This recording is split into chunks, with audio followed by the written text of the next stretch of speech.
Vamos abrir as Escrituras no livro de Gálatas, no primeiro capítulo. Eu quero encorajar vocês sempre a assistirem a palavra que vai para o ar nas principais plataformas digitais da família durante a semana. Então, na semana passada, Felipe abriu com uma introdução e é muito importante você sempre acompanhar. Mesmo que você esteve presente no culto, ouça pelo menos mais uma vez, faça anotações, permita que o Senhor te agregue. Gálatas capítulo 1, versículo 1 em diante. Vamos ler até o verso 12. Paulo, apóstolo não da parte dos homens, nem por homem algum, mas por Jesus Cristo e por Deus Pai que o ressuscitou dentre os mortos.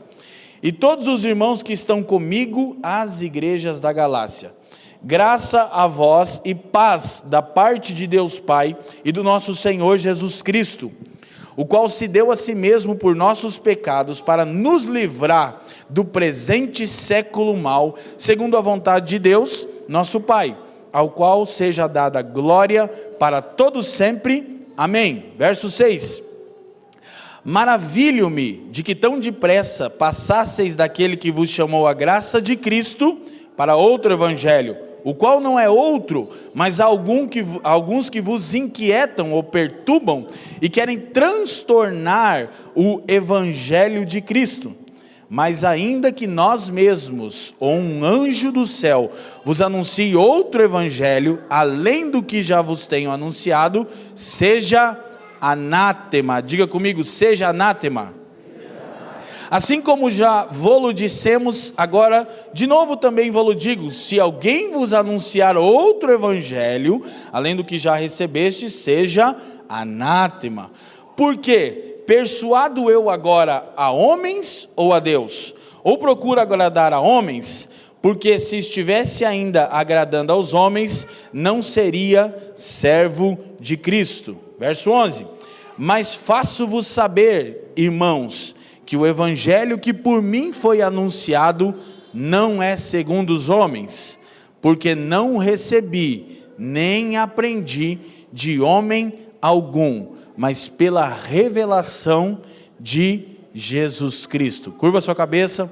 Pai, nós queremos te dar graças uma vez mais nessa manhã de louvor, de celebração, de instrução, e eu quero te pedir que você nos dê espírito de sabedoria e de revelação, ilumine os olhos do nosso coração nessa manhã, a fim de que os seus filhos sejam edificados e aqueles a quem você elegeu sejam salvos e constrangidos pela verdade do Evangelho, para viverem de acordo com a sua vontade. Eu peço que todas as distrações cessem e todos os impedimentos sejam tirados do nosso meio e que tudo seja para a glória do seu nome, pelos interesses de Cristo e para o bem do mundo. Nós oramos assim no precioso nome do seu Filho Jesus, e quem crê diga amém.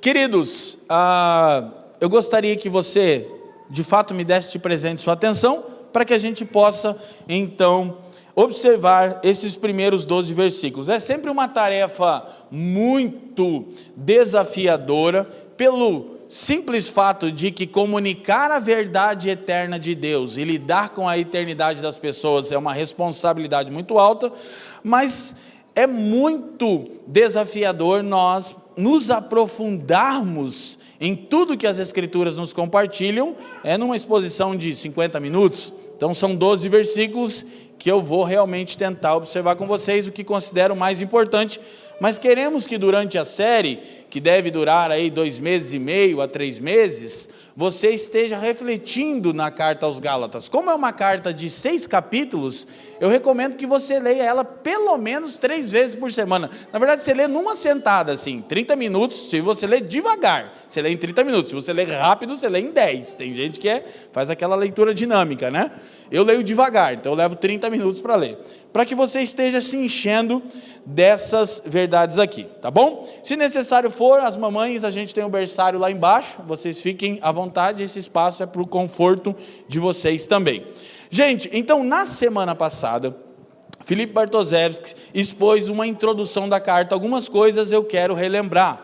Nós falamos de uma perspectiva panorâmica para abordar algumas coisas que hoje eu não poderei. Então, algumas coisas que foram faladas foram o contexto histórico em que a carta foi escrita, qual é o propósito dessa carta, a estrutura geral da Epístola aos Gálatas, 6 formas que criam um outro evangelho, isso eu achei tão útil que eu vou repetir agora, e o zelo que essa carta traz pela pureza do evangelho. Então, se nós tivéssemos que definir de maneira bem pragmática e objetiva o propósito da Epístola aos Gálatas, eu queria que você dissesse comigo assim: o objetivo principal da carta de Paulo aos Gálatas é enfatizar a pureza do evangelho, preservada mediante a centralidade da graça no evangelho. Dito em palavras ainda mais simples, se o evangelho não é o evangelho da graça, ele não é puro. Se há qualquer tipo de distorção no evangelho, como se dependesse do nosso desempenho a nossa salvação, o evangelho não é puro, foi completamente alterado. É por isso que Paulo faz severas observações aqui. Ainda na introdução, uma das coisas que o Felipe compartilhou, isso porque nós temos uma série no canal da família, de 26 mensagens de exposição da Epístola aos Romanos. Então, Gálatas e Romanos são cartas que podem e devem ser lidas juntos.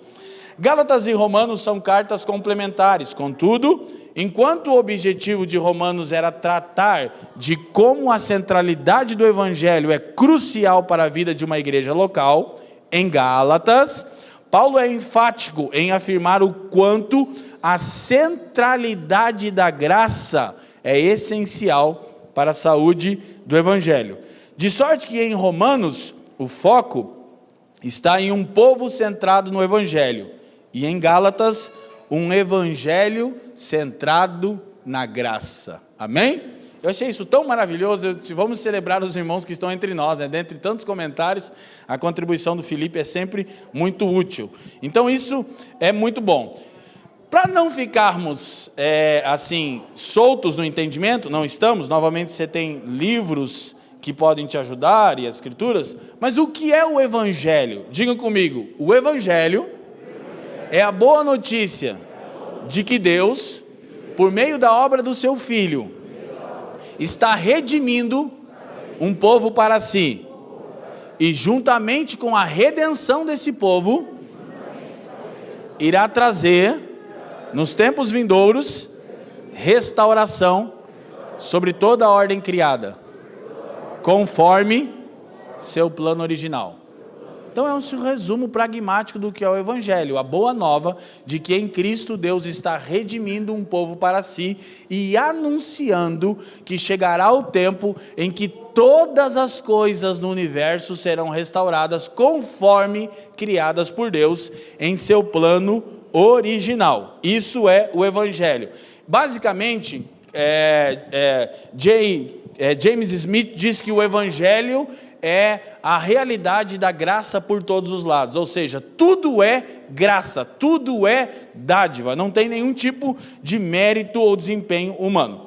E por fim, nessa rápida introdução, o Felipe elencou 6 questões que criam outro evangelho, que é o nosso tema, e daqui eu passo a explicar mais calmo, né?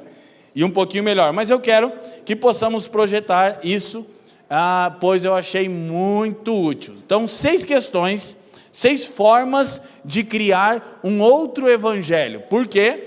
Porque a epístola de Paulo aos Gálatas combate um outro evangelho, o falso evangelho, que pode ser exemplificado no evangelho das obras. Diga comigo, evangelho das obras. O que é o evangelho das obras? É o falso ensino de que eu e você somos salvos porque temos um desempenho digno de salvação diante de Deus. Ou seja, nós não fomos salvos pela misericórdia de Deus que nos elegeu e nos resgatou. Nós somos salvos porque afinal nós somos bonzinhos.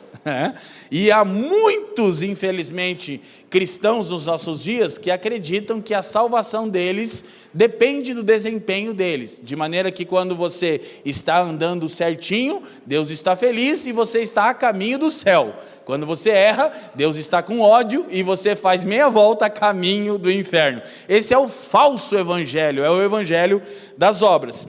Então, a primeira coisa, a primeira forma de criar um outro evangelho é acrescentar algo ao evangelho. Então, o que é o outro evangelho? O outro evangelho é Cristo. É Cristo?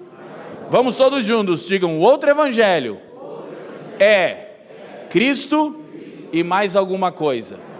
É assim, Cristo e o dízimo, Cristo e o jejum, Cristo e a oração, Cristo e a obra social. Isso é o outro evangelho. No caso dos Gálatas, era Cristo e a circuncisão. Daí o tom de voz exacerbado de Paulo. Mas já vou dizer de antemão, primeiro, não nos acusem de liberalismo e hipergraça, de uma graça barata. Então tem um livro de 400 páginas para você entender todo o nosso posicionamento e uma longa série.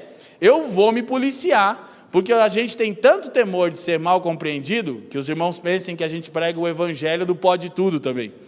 Que aí eu fico pregando os outros capítulos da carta. Hoje eu vou ficar só aqui como se não tivesse o resto, mas fica calmo, lê o livro, acompanha a série, tá bom? Só no final da série você pode ter uma conclusão daquilo que a gente está falando. Mas, hoje, nesses primeiros versículos, nós queremos combater o outro evangelho, que é Cristo e mais alguma coisa. E, infelizmente, grande parte dos que aqui estão aprenderam a vida inteira que depende sim do seu desempenho para serem e para se manterem salvos. E por isso vivem sem a paz conferida pelo evangelho. Segunda forma de acrescentar, de criar um outro evangelho: acrescentar elementos da cultura ao evangelho.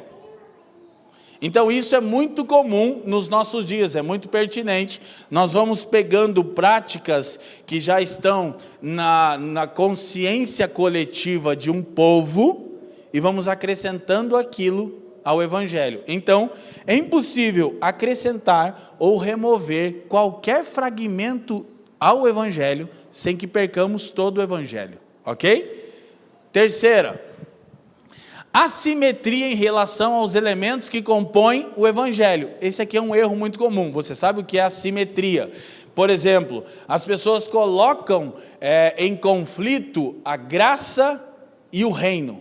Por isso que eu escrevi um livro capitulando o evangelho, evangelho da graça, evangelho do reino, evangelho eterno, para mostrar que essas manifestações ou doutrinas oriundas do evangelho não se contradizem. E é muito comum no nosso tempo nós vemos um evangelho, ou evangelhos, ou outros evangelhos míopes. Tem só uma coisa no evangelho. Tem os caras que quando eles usam a expressão o evangelho da graça, que não é nosso caso aqui, isso significa muita coisa numa cultura pós-moderna. O evangelho da graça é o evangelho do Deus entende, do tá tudo bem. Deus te ama do jeito que você é. Em nenhum lugar da Bíblia está escrito isso. Diz que Deus odeia o pecado e odeia o pecador. E o pecador é o alvo da ira de Deus. Amém?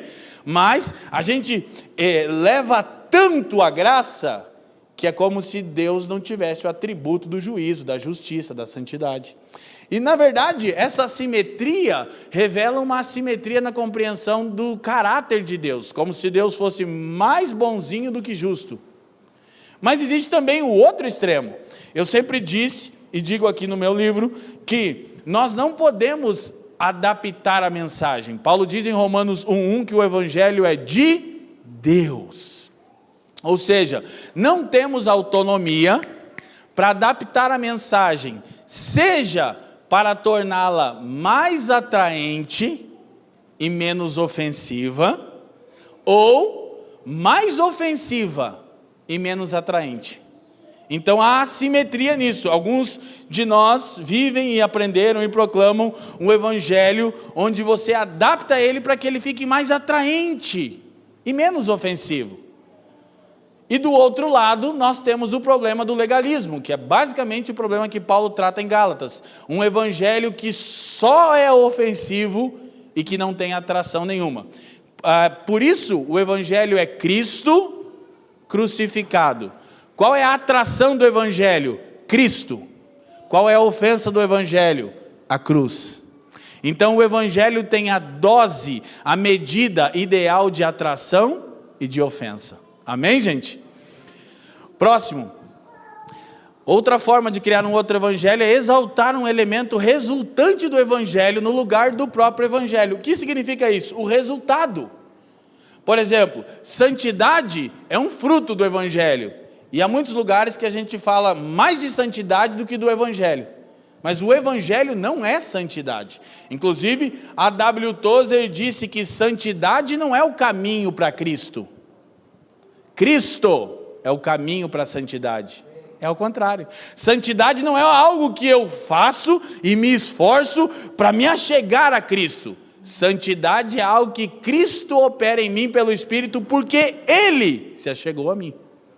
Amém? Santidade não é o caminho para Cristo. Cristo é o caminho para a santificação.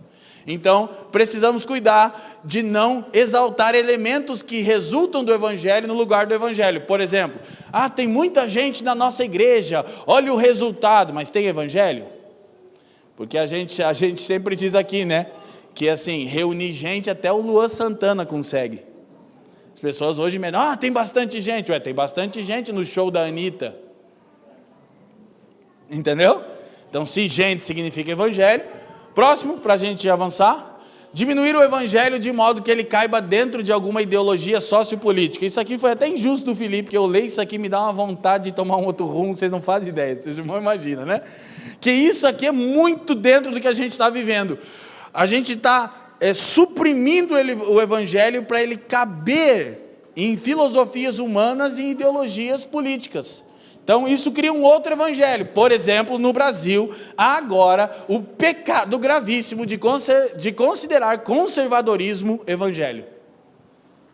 Eu estou combatendo isso, e as pessoas, ao invés de entender que eu estou chamando elas para a centralidade do evangelho, elas acham que eu sou de esquerda. É o fim da picada. Mas vamos para frente, deixa isso para outro dia. Colocar o evangelho a serviço dos interesses humanos. Então, como se cria um outro evangelho? Quando o evangelho é usado para interesses de homens, sejam eles os pastores, os líderes, ou para você, tipo assim, o que é o evangelho? É um meio de Deus me dar aquilo que eu quero. Então, isso é um falso evangelho. Amém? Isto posto, se a gente for lembrando os textos bíblicos, Gálatas 1:1 de novo, antes de lermos aqui, mas pode deixar projetado, não tem problema, Joe.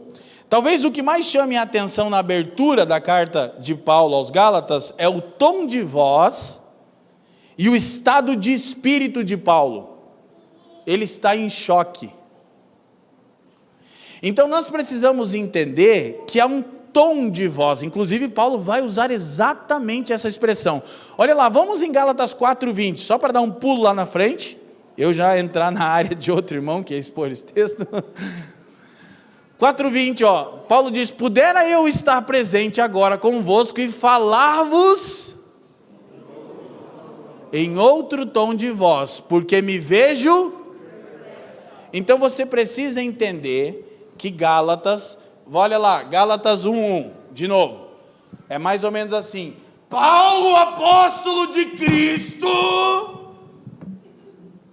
tem um tom de voz na carta aos Gálatas. Inclusive, é a carta onde Paulo é mais incisivo.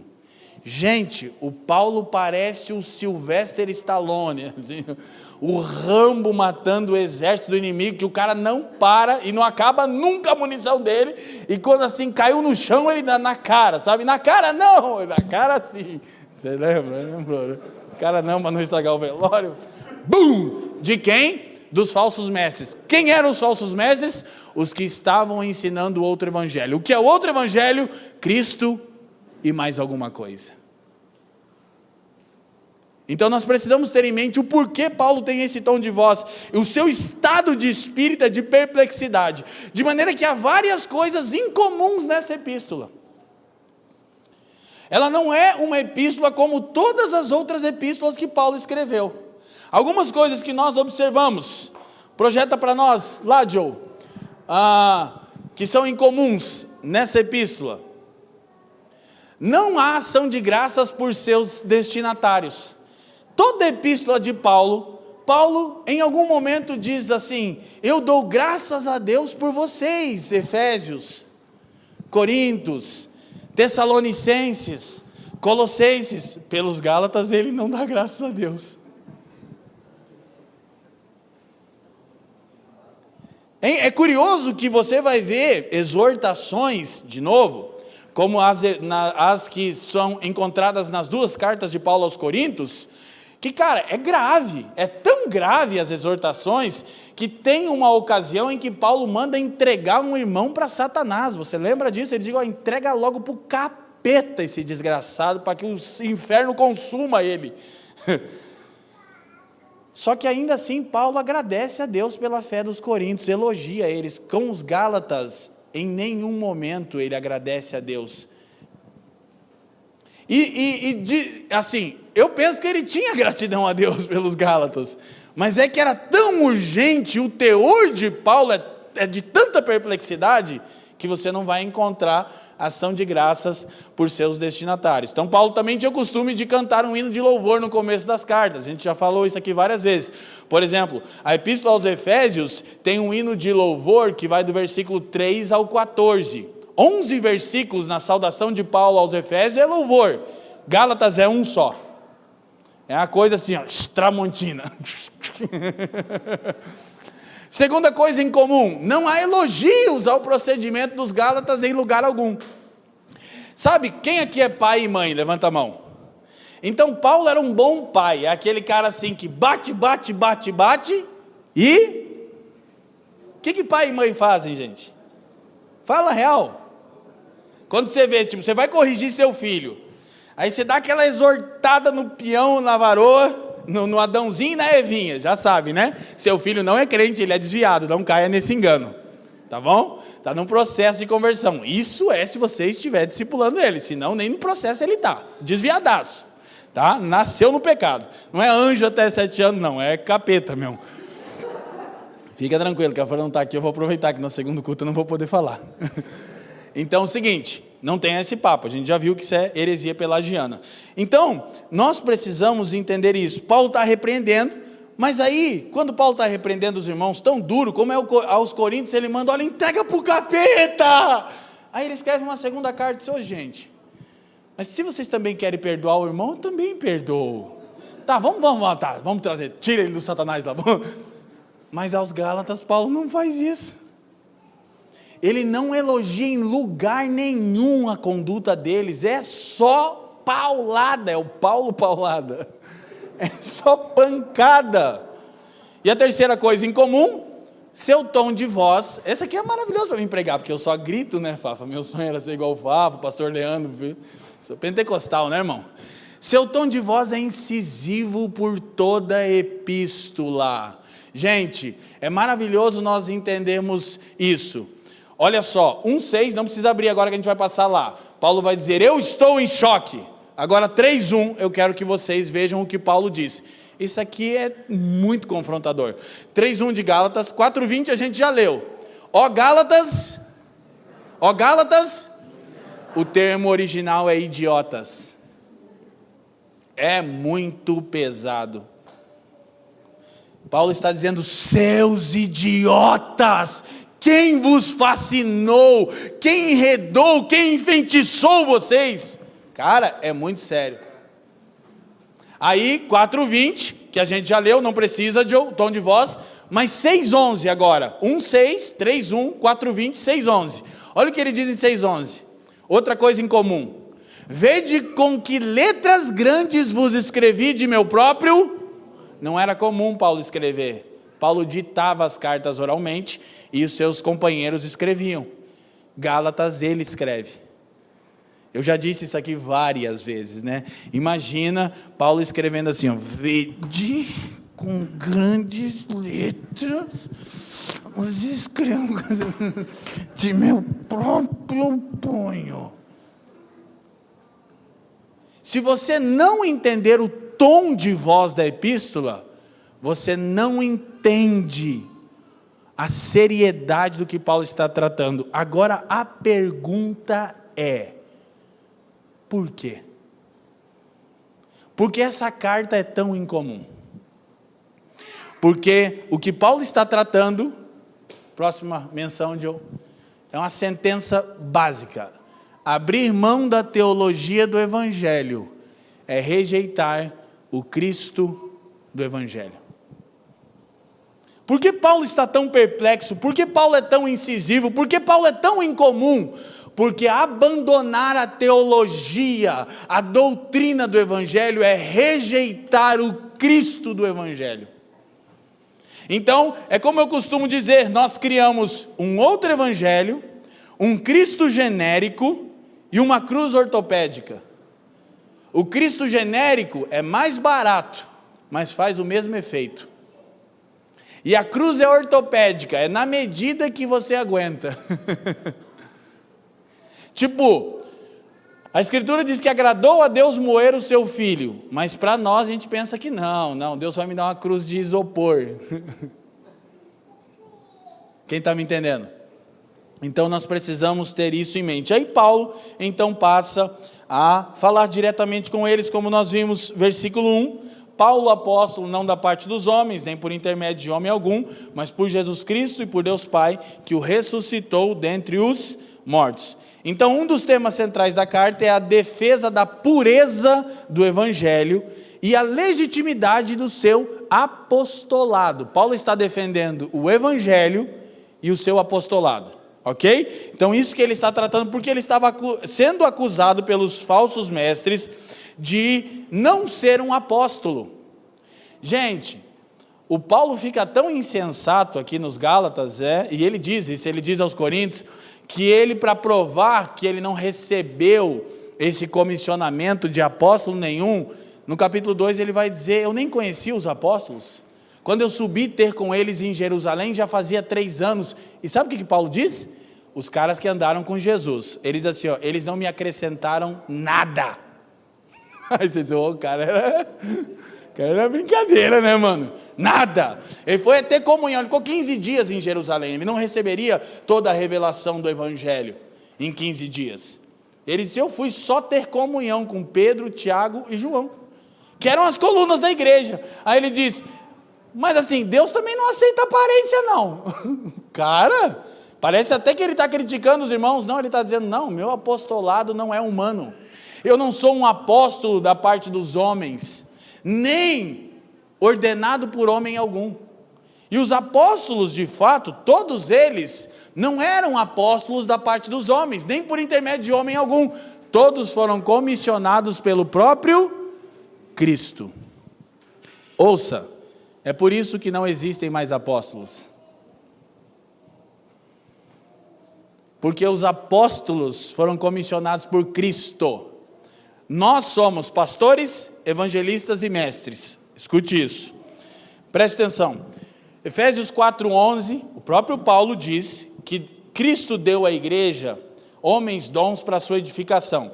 Aí ele diz, ele deu uns para apóstolos, profetas, pastores, evangelistas e mestres. Em Efésios também 2:20, que vai aparecer aqui pequeno numa citação, Paulo diz que nós, a igreja, estamos edificados sobre o fundamento dos apóstolos e dos profetas. Digam comigo, fundamento dos apóstolos e profetas. Do que Paulo está falando? De todo o serviço profético da primeira aliança, os profetas do Antigo Testamento, e da vocação apostólica dos homens que Jesus chamou. Esses profetas do primeiro pacto e os apóstolos do novo pacto, eles lançaram o fundamento. Então nós, a igreja, estamos sobre o que eles ensinaram. E Paulo diz, qual é o fundamento de apóstolos e de profetas? Ele diz, é Cristo, a pedra angular. Ele é a rocha que norteia toda a edificação. Então, o que nós somos hoje, enquanto homens ordenados, um exemplo aqui, presbitério e diaconia, nós somos pastores, evangelistas e mestres. Por quê? Porque apóstolos e profetas, eles têm um comissionamento direto de Deus. Você viu como Deus chamava os profetas? Não era por intermédio de ninguém, Deus se revelava aos profetas. O Oséias estava lá e disse: eu nem era profeta, eu nem sabia o que era. O Amós, eu era só um fazendeiro, mas eu tive uma revelação. Então os profetas não eram chamados por homem algum, não eram profetas da parte dos homens, eram da parte de Deus. E os apóstolos? Também. Então Paulo diz: ei, eles são chamados por Cristo, eu também. Ele está defendendo a legitimidade do seu apostolado. Agora escute. Primeiro, que eu não irei comparar Paulo com aqueles que se dizem apóstolos nos nossos dias. Seria desonrar a memória de Paulo.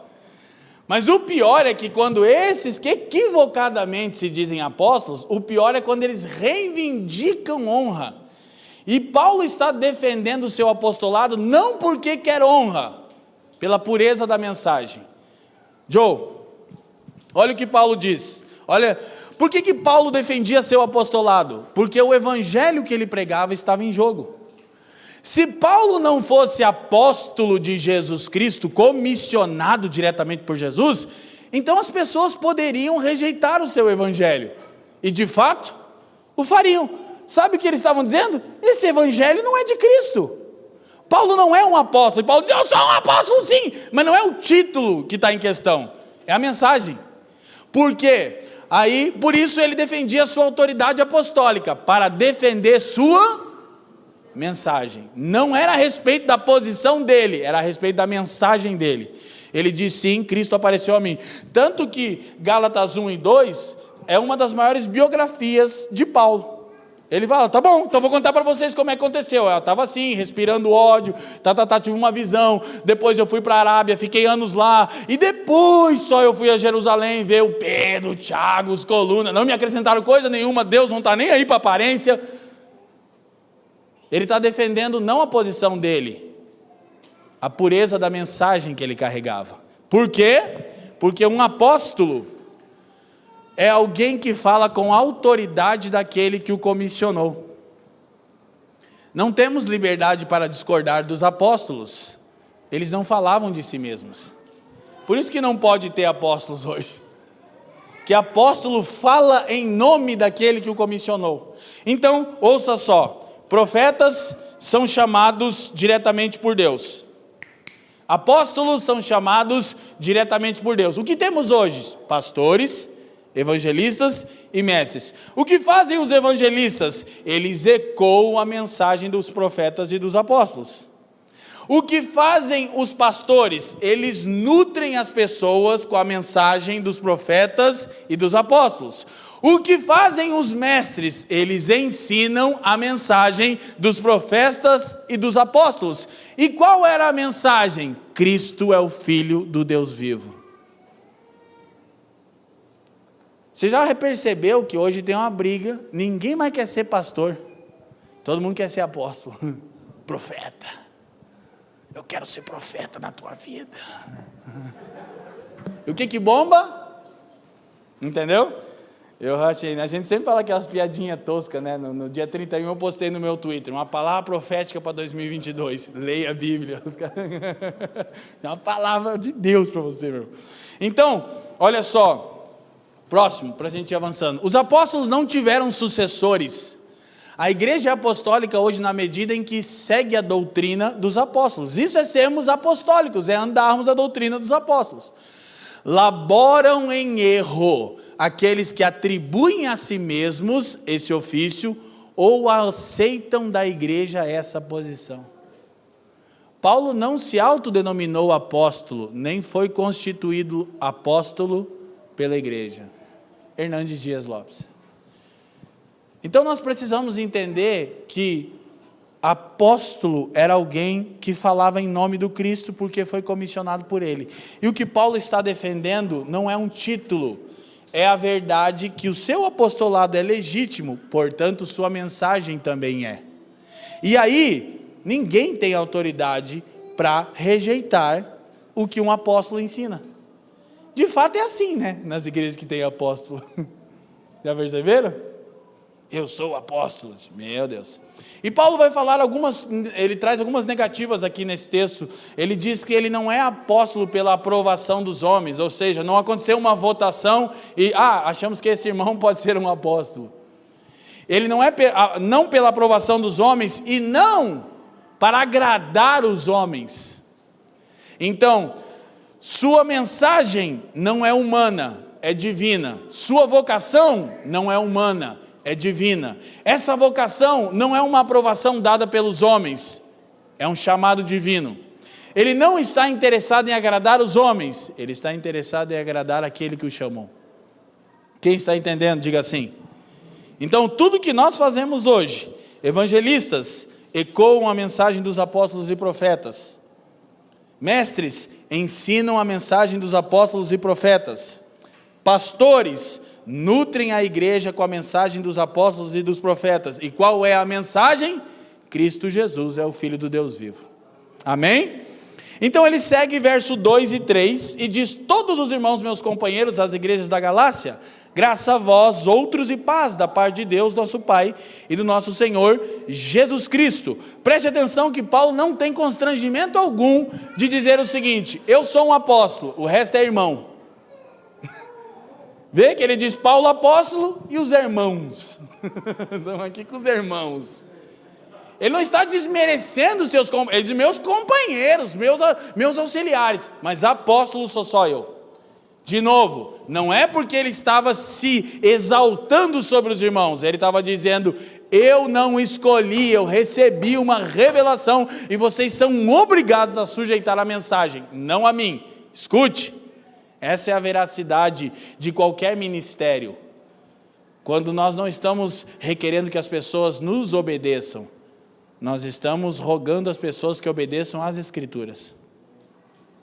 Por vezes esse cara que está aqui falando como se ele fosse o grande cara, por vezes ele escreve aos irmãos dizendo assim: rogo-vos pois. Qual é a autoridade que ele tinha de implorar aos irmãos que andassem na verdade? Quem está me entendendo, ergue a mão e diga sim. Então, nós precisamos compreender essas verdades. Essas pequenas saudação, graça e paz, projeta para nós a próxima menção. É uma simplificação do Evangelho. Graça é a natureza do Evangelho. O que é o Evangelho? Graça. Sobre graça. É a boa notícia de que você e eu estávamos completamente perdidos, que não há virtude nenhuma em nós, mas pela graça Deus nos amou e nos redimiu pela obra do seu Filho. Amém? Então a natureza do Evangelho é graça. E o fruto do Evangelho? Paz. Quando nós falamos uns aos outros graça e paz, nós inclusive dizemos aqui que poderíamos inverter, dizer paz por causa da graça. Agora o que está acontecendo aos Gálatas? Paulo vai dizer, versículos abaixo: alguns estão inquietando, perturbando vocês. Sabe o que o outro evangelho faz? Ele rouba a paz. Por quê? Porque ele te ensina o seguinte: faça por merecer, senão você vai para o inferno. Aí você acorda de manhã e fala: ai, mais um dia que eu tenho que salvar a mim mesmo. Como que você vive em paz? Aí como que você tem paz com o outro, se você está atribulado? Está atribulado por quê? Porque você está tentando merecer sua salvação. Você está dizendo: eu não consigo, eu sou tão pecador. Bom, isso aí está na Escritura já, né? Conta a novidade. Então, de novo, essa saudação apostólica é uma simplificação do Evangelho. Graça é a natureza do Evangelho. Paz é o fruto do Evangelho. Paz com quem? Com Deus, com os outros, consigo mesmo. Sabe qual é a evidência do Evangelho na vida de alguém? Paz com Deus, com o outro, consigo mesmo. Por quê? Porque a obra de Cristo, no seu lugar e no meu, produziu paz. Eu acho difícil crente perturbado, tribulado. Tem irmãos que tudo tem um problema. Eu digo: querido, você não foi alcançado pelo Evangelho. Você vê problema em tudo. Sabe aqueles irmãos tempestuosos? O irmão chega, parece uma nuvem diferente agora está se formando no céu. Temporal de bênção e poder. O irmão está sempre no 500 graus, velho. Vocês, cara, Não tem paz. Lógico, você não entendeu a natureza do Evangelho, mas olha só, escute. É essa parte que eu admito que eu não vou conseguir, né? Estou no versículo 3.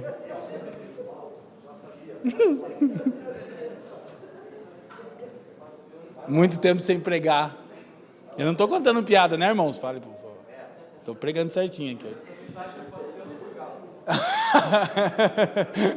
Gente, então não vai dar, mas tudo bem. A gente vai até onde vai dar. Tem semana que vem. Tem até Cristo voltar, a gente consegue expor essa carta. Mas glória a Deus. Ficou legal, né? Anátema, mas já deu errado mesmo, né, irmão? Faz do quê? Mas amém. Então, voltemos aqui. Olha só. O evangelho das obras, eu vou focar nisso. Ele gera uma condição interna de inquietação e perturbação. Por quê? Porque eu penso que Deus está constantemente irado contra mim, porque eu não consigo alcançar as exigências de Deus. Aí eu não desenvolvo um relacionamento com Deus, mas escute, mas tem uma coisa extremamente delicada aqui. E eu não consigo ter paz com o outro, porque eu estou tentando salvar a mim mesmo. E não tenho paz comigo mesmo. Você conhece alguém alcançado pelo Evangelho? O fruto é paz. Com Deus, com o próximo, consigo mesmo. Tem pastores perturbados, é o que mais tem.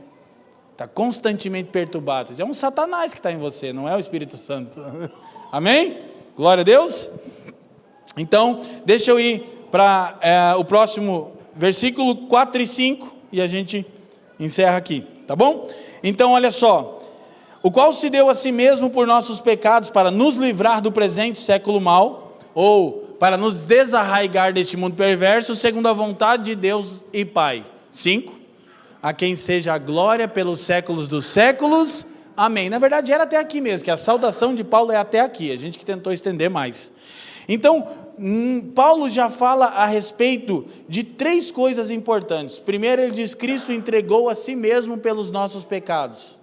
Ele está revelando a natureza do Evangelho. Para nos desarraigar, essa expressão mostra a nossa impotência. Olha para mim, querido. A Escritura diz que você e eu, fora de Cristo, éramos escravos do pecado. Significa impotentes de salvarem a si mesmos. Gente, vou te falar a verdade. O cristão bíblico, ele é o tipo de pessoa mais humilde que existe. E hoje as pessoas veem os cristãos como? Como gente arrogante. Tipo assim, eu sou salvo e você não. Ué, mas que diferença há entre eu e você? A misericórdia de Deus, não o meu desempenho. Sim ou não, gente? E aí não gera paz nas relações. Então, há 3 verdades que Paulo elenca aqui. Então, volta o 4, por favor. Aí o hino de louvor de Paulo é só o 5, né? Desarraigar deste mundo perverso, isso revela a nossa impotência, segundo a vontade de Deus. Agora, quando Paulo fala de sermos desarraigados do mundo, ele não está dizendo que a obra de Deus é nos raptar ou transladar para o céu. E essa compreensão equivocada tem gerado um cristianismo alienado. Pessoas que acreditam que ser cristão é não viver no mundo, né?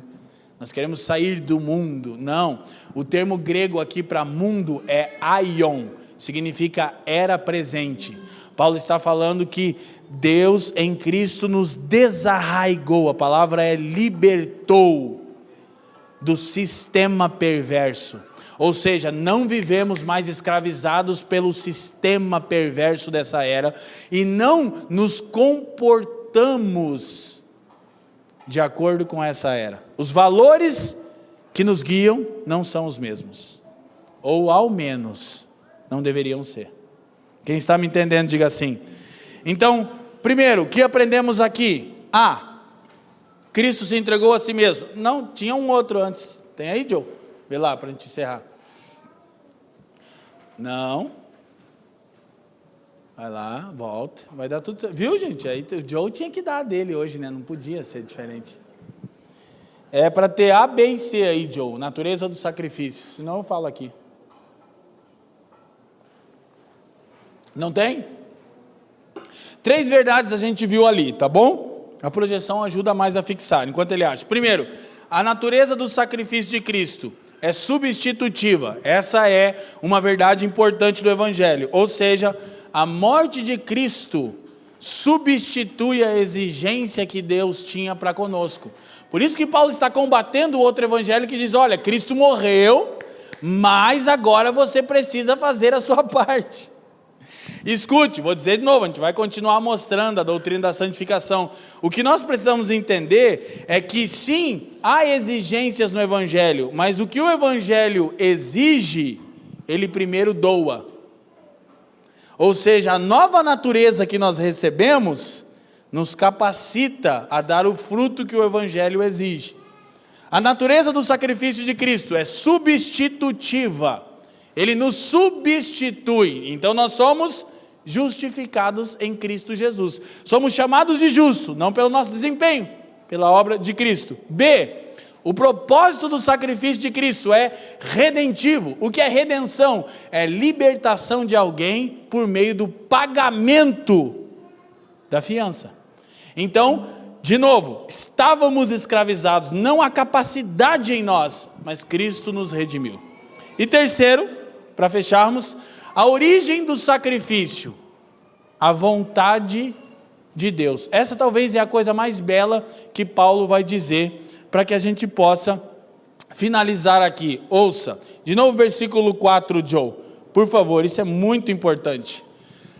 Olha só, aí ele vai levantar um hino de louvor. Então Cristo se entregou pelos nossos pecados, nos substituiu, não é pelos pecados dele, é pelo seu e pelo meu, ok?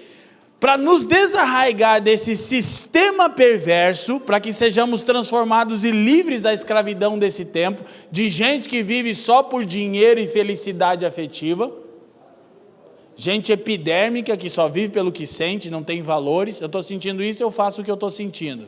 O espírito da época, né? E tudo isso, Paulo diz, por que Cristo fez isso? Ele diz, por causa da vontade do Pai. Essa é a coisa mais maravilhosa.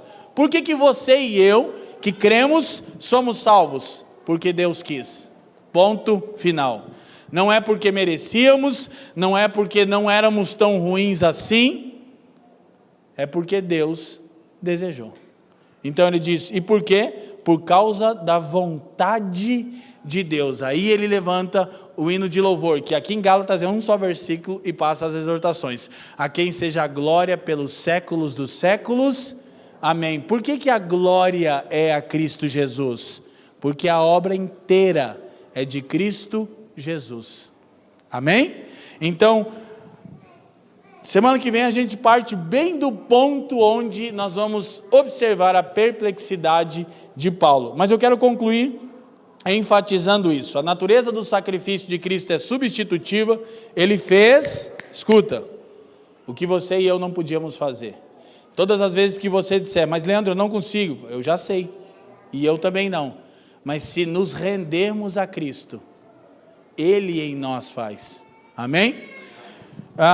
O propósito do sacrifício de Cristo é redentivo, é justamente porque éramos escravizados, que Ele nos dá vida e liberdade. E a origem do sacrifício de Cristo é única e exclusivamente a vontade de Deus, não é por nenhuma outra razão. Então a boa notícia dessa manhã, ouçam, se nós estamos em Cristo, ou se você está aqui ouvindo a pregação do Evangelho e tem a oportunidade de crer no Evangelho, é por uma única coisa.